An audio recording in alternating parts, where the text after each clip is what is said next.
Hello, everybody. Thank you so much for tuning in today. This is the Bodega Cat Book Club, and we are continuing our reading of The Third Eye by T. Lobsang Rampa.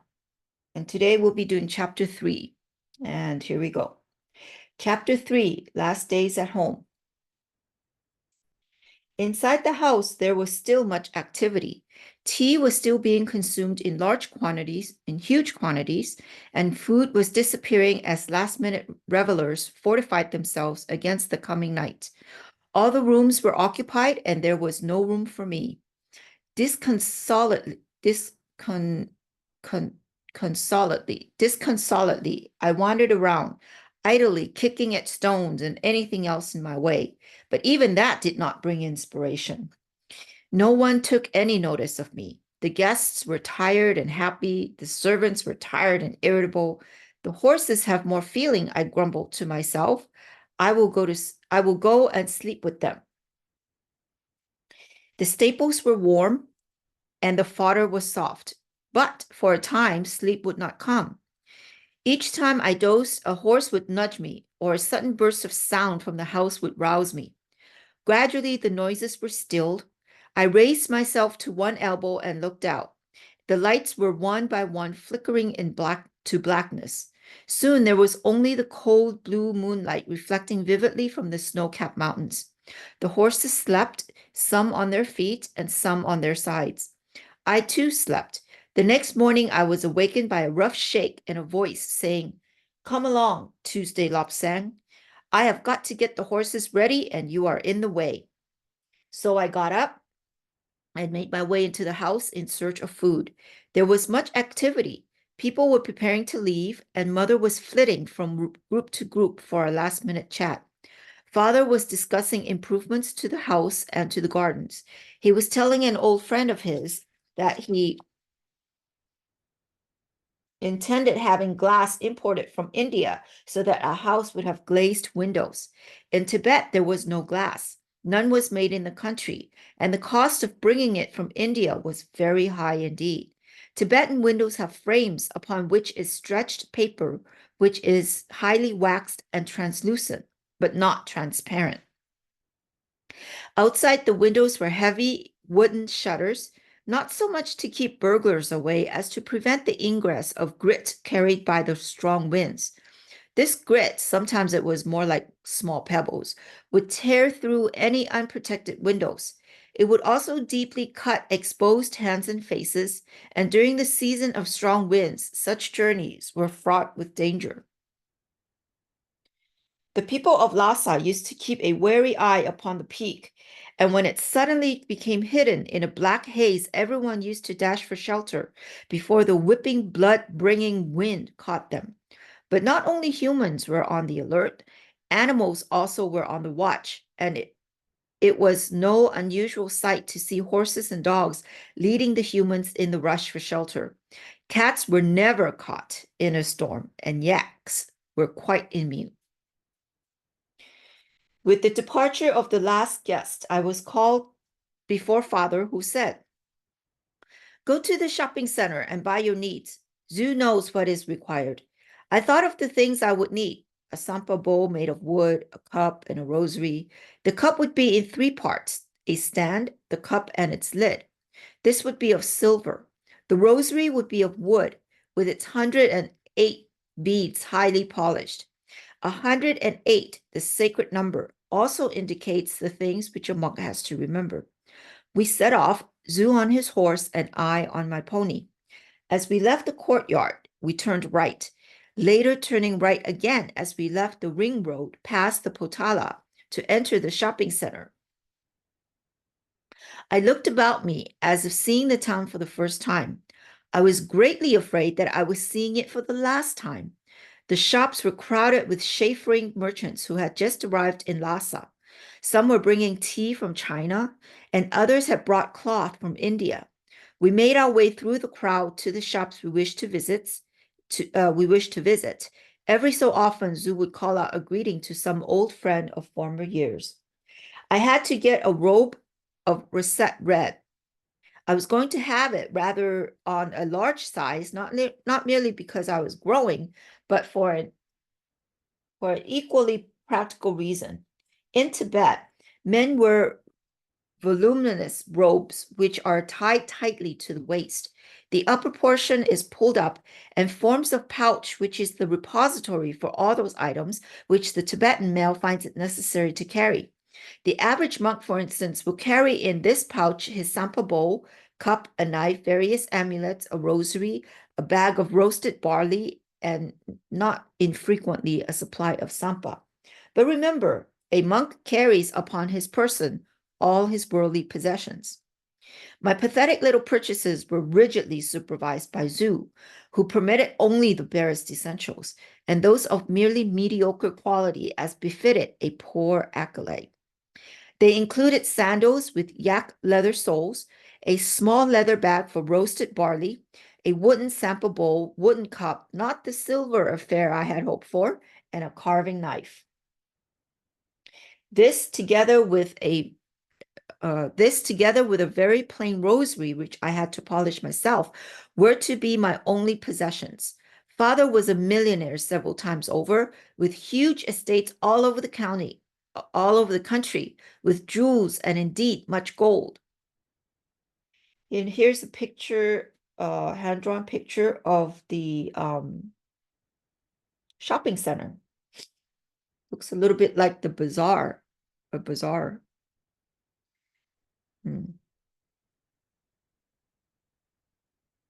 Interesting.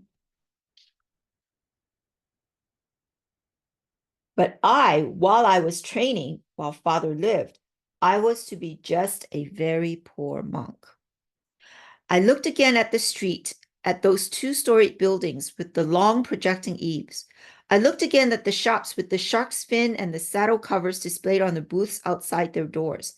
I listened once more to the cheerful banter of the traders and their customers, haggling good-naturedly over the prices to be paid. The street had never looked more attractive, and I thought of the fortunate people who saw it every day and would continue to see it every day. Stray dogs ampled around, sniffing here and there, exchanging growls. Horses neighed softly to each other as they awaited the pleasure of their masters. Yaks groaned throatily as they meandered through the pedestrian throng. What mysteries lurked behind those paper-covered windows? What wonderful stores of goods from all parts of the world had passed through those sturdy wooden doors, and what tales those open shutters would tell if they would speak. All this I gazed upon as upon an old friend. It did not occur to me that I would ever see these streets again, even though but rarely. I thought of the things I would have liked to have done, of the things I would have liked to buy. My reverie was shatteringly interrupted. A hand, immense and menacing, descended upon me, caught my ear, and twisted it fiercely, while the voice of Zhu bellowed for all the world to hear. Come on, Tuesday, Lobsang. Are you dead on your feet? I don't know what boys are coming to nowadays. Wasn't like this when I was a lad. Zhu did not seem to mind if I stayed behind without my ear or retained it by following him. There was no choice but to come on. All the way home, Zhu rode ahead, mumbling and groaning about the present generation, good-for-nothing lot, bone-idle layabouts living in a daze. At least there was one bright spot. As we turned into the Langko road, there was a quite bitter wind. Zhu's great bulk ahead of me gave me a sheltered path. At home, Mother had a look at the things which I had bought. To my regret, she agreed that they were good enough. I had been cherishing the hope that she would overrule Zhu and say that I could have better quality articles. Once again, my hopes of having a silver cup were shattered, and I had to make do with the wooden one turned on a hand lathe in the bazaars of Lhasa. I was not to be left alone for my last week. Mother dragged me round to the other big houses in Lhasa so that I could pay my respects. Not that I was feeling respectful. Mother reveled in the journeyings, in the interchange of social conversation, and in the polite tittle-tattle which made up the everyday round. I was bored stiff To me, all this was a genuine ordeal, as I was definitely not born with the attributes which make one suffer fools gladly. I wanted to be out in the open, enjoying myself for a few days remaining. I wanted to be out flying my kites, jumping with my pole, and practicing archery, instead of which I had to be dragged around like a prize yak, being shown off to frumpish old women who had nothing to do all day but to sit on silk cushions and call for a servant in order to gratify their slightest whim. But it was not only mother who caused me so much heartburning. Father had to visit the Drepung Lamasery, and I was taken along to see the place. Drepung is the largest lamasery in the world, with its 10,000 monks, its high temples, little stone houses, and terrace buildings rising tier upon tier. This community was like a walled town, and like a good town, it was self-supporting. Drepung means rice heap, and from a distance, it did look like a heap of rice, with the towers and domes gleaming in the light. Just at this time, I was not in a mood to appreciate architectural beauties. I was feeling distinctly glum at having to waste precious time like this.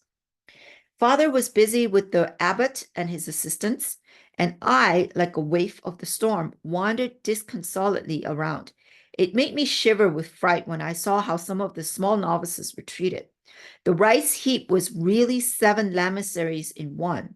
7 distinct orders, 7 separate colleges formed its composition. It was so large that no one man was in charge. 14 abbots ruled here, and stern disciplinarians they were.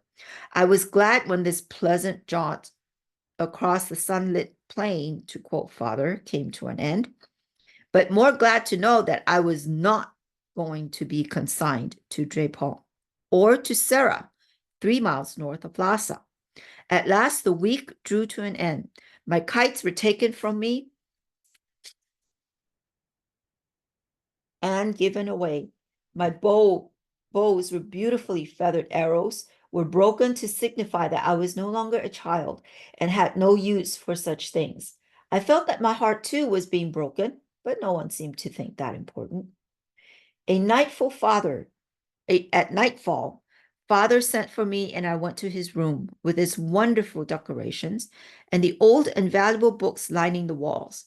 He sat by the side of the main altar, which was in his room, and bade me kneel before him. This was to be the ceremony of the opening of the book.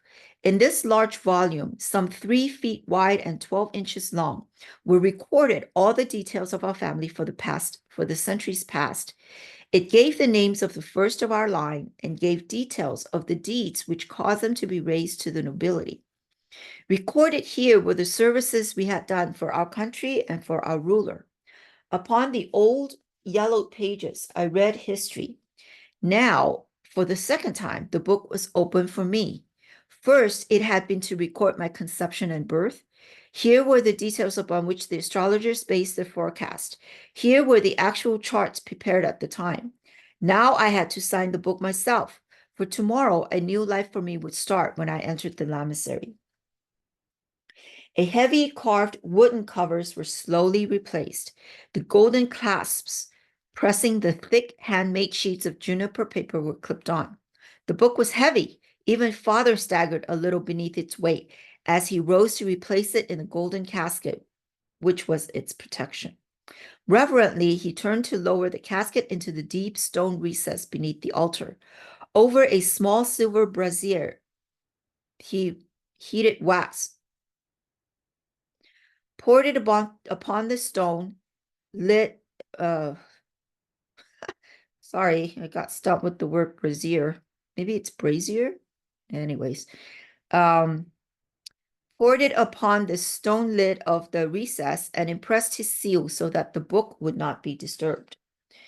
He turned to me and settled himself comfortably on his cushions. A touch of a gong at his elbow, a servant brought him buttered tea. There was a long silence. And then he told me of the secret history of Tibet, history going back thousands and thousands of years, a story which was old before the flood. He told me of the time when Tibet had been washed by an ancient sea and how excavations had proved it. Even now, he said, anyone digging near Lhasa would bring to light fossilized sea animals and strange shells.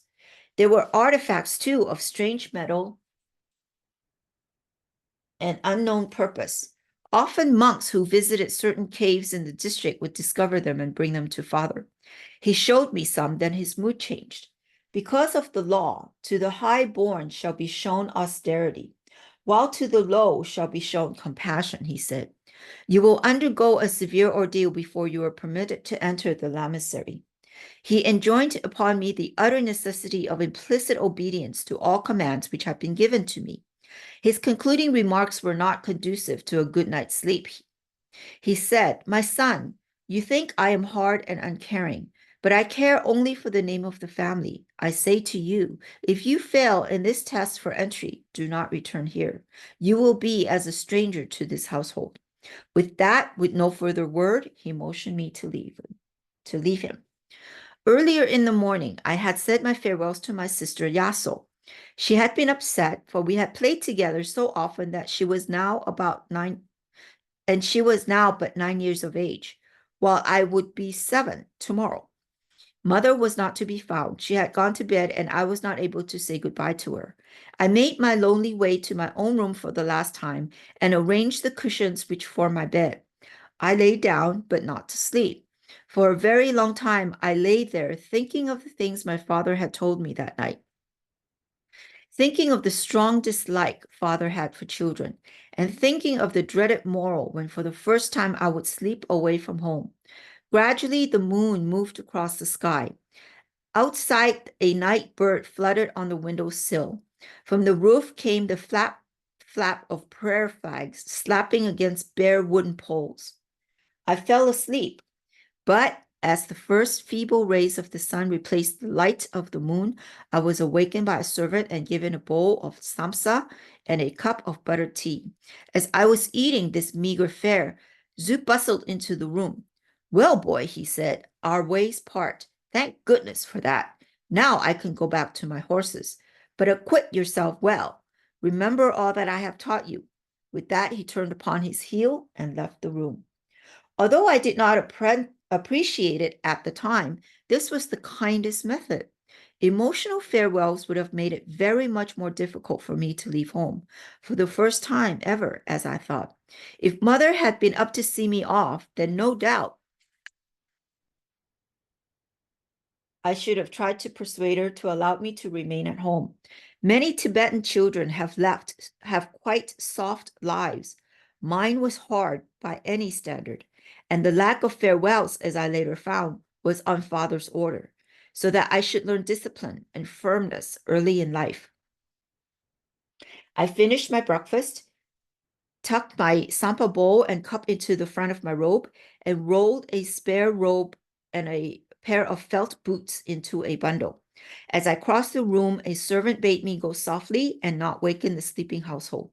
Down the corridor I went. The false dawn had been replaced by the darkness that comes before the true dawn as I made my way down the steps and onto the road. So I left my home, lonely, frightened, and sick at heart. End of chapter 3.